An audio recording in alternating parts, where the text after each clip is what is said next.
How do you actually react when a negative circumstance hits you in the face?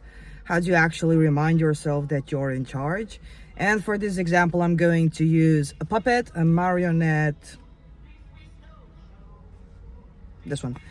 I don't know what her name is. I don't even give a fuck. This is just you apply the name. So let's just say, for example, that this here tells you one day, I don't want you. I don't love you. I'm disgusted by you. I don't want to be in a relationship with you anymore. I'm not going to call you. I'm going to ghost you. And I'm going to go with Jared or William or whoever I want because I don't want you anymore. Now, this puppet that you consider to be a magical unicorn, the same way you consider your specific person to be a magical unicorn, is nothing but a puppet. So who entertains this puppet? Who makes it alive? Well, if I take it off, you'll see it's your hand.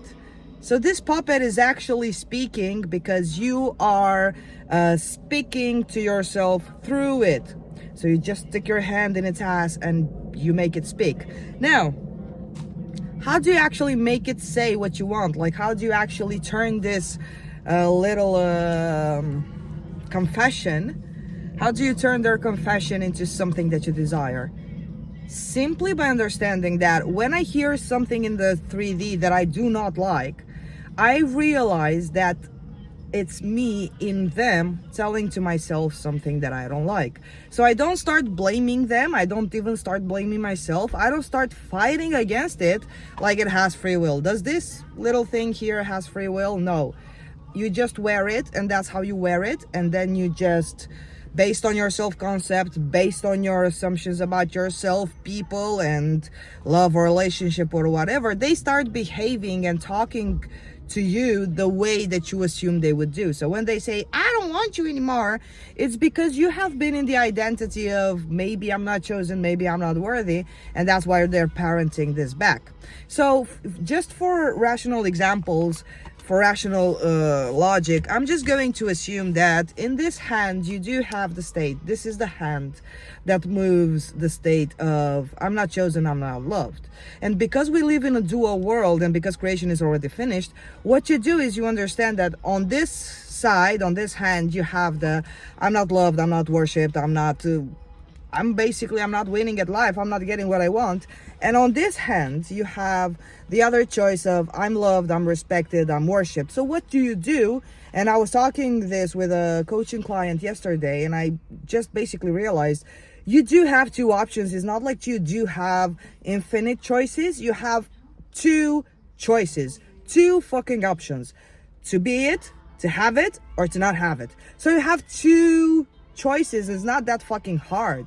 Simply choose. So when you choose that I will no longer allow this, I will no longer show up as a person that I'm not loved, I'm not cherished, I'm not worshipped. When you no longer behave as this, and when you no longer select this to be who you are, when you no longer label yourself, when you no longer behave as this person, guess what? You will automatically make the choice of being this, of being the person that you do have what you want, that your SP respects you, loves you, worships you. Then what you're gonna do, the SP will then move on the hand and they will say, I just love you so much. I fucking love you. I fucking adore you. I cannot live without you. You see, they're just parroting back. They're just moving. It's not like they have the free will to do it. You're doing it. You are doing it. There's no one else doing it. And for some of the people that ask me, but CJ, how the fuck do I understand that I do it? Simply do reverse engineer and identify the thoughts.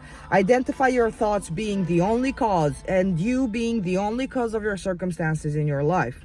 Because there is no other cause. Now, how do I understand that people don't have free will? Easy. When they broke up with you. So when you manifested a breakup, okay, and they came back parroting, I don't want you, I don't love you. Did you have these thoughts? Like, did you believe that, oh, this relationship is so fucking good to be true. This relationship is amazing. I hope I don't lose them. I hope they're not out there chasing blonde girls with big breasts, or I don't know, whatever they're chasing. I just hope I can keep them mine forever. Well, these kind of thoughts manifested a breakup. If they had free will, let's just give this normal example. If they had free will, why didn't they reject your assumptions and say, no, I'm not going to break up with you. I don't care what you assume. I don't care if you think I'm a player. I don't care if you think I'm gonna go chase this blonde girl, this hot girl. I'm gonna stick with you. I'm gonna love you. I'm gonna be here for you. Why didn't they choose you? Why didn't they have the free will to choose you and say, no, I'm not going to allow you to manifest this relationship to break up? Why didn't they do it then? Why do you assume that they're going to do it now? Why, for the love of sake, for the love of God, why do you assume that as soon as I start assuming that they love me, he has free will, he can go against my assumption, he can do this, he can do that? Why didn't he go against your assumption when you broke up? Why did it have to reflect that?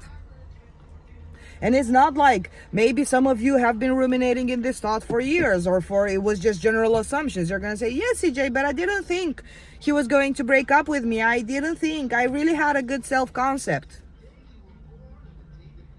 Maybe you did. Maybe it was just general assumption. Maybe it was an assumption that you fear losing the people you love. Otherwise, it couldn't have had manifested, yes? So because creation is already finished, you are going to intermingle with so many scenarios. Everything has been created. Now, I'm not saying you on purpose thought that that they're gonna break up with you or that they don't love you. But when you see a circumstance like that, how you react is you take your power from it by knowing that it doesn't have its own power to manifest. For some reason it manifested. So first, whether it manifested from your fears, maybe you had a fear or a belief or an assumption, or it was just a creation is already finished scenario, which it already exists, it's just manifested just because creation is already finished. That's it. So what matters after you intermingled with this kind of circumstances, what matters is for you to understand that it's just me doing it. It's not the puppet doing it by itself. Look, it's just a puppet. I can move it wherever I want. It's not the puppet on purpose choosing to not be with me. It's me that through my puppet, I'm doing it to myself. So I'm not going to see this as a threat. I'm not going to see this against my that it is against my manifestation. I'm not going to see this as, oh no, I just lost my everything. I cannot manifest it back. No, I'm going to realize that everything that I see, everything that I perceive in my reality is me pushed out. I'm reality looking at itself.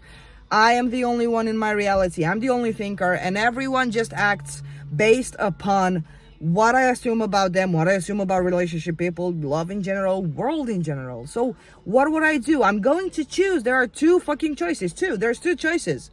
Left or right. Be or not be. There are two choices. It's not hard. Choose. If you don't choose in your favor, you're unconsciously, unwillingly going to choose against you. Okay, 8 minutes and 10. We're done here. I don't like talking too much.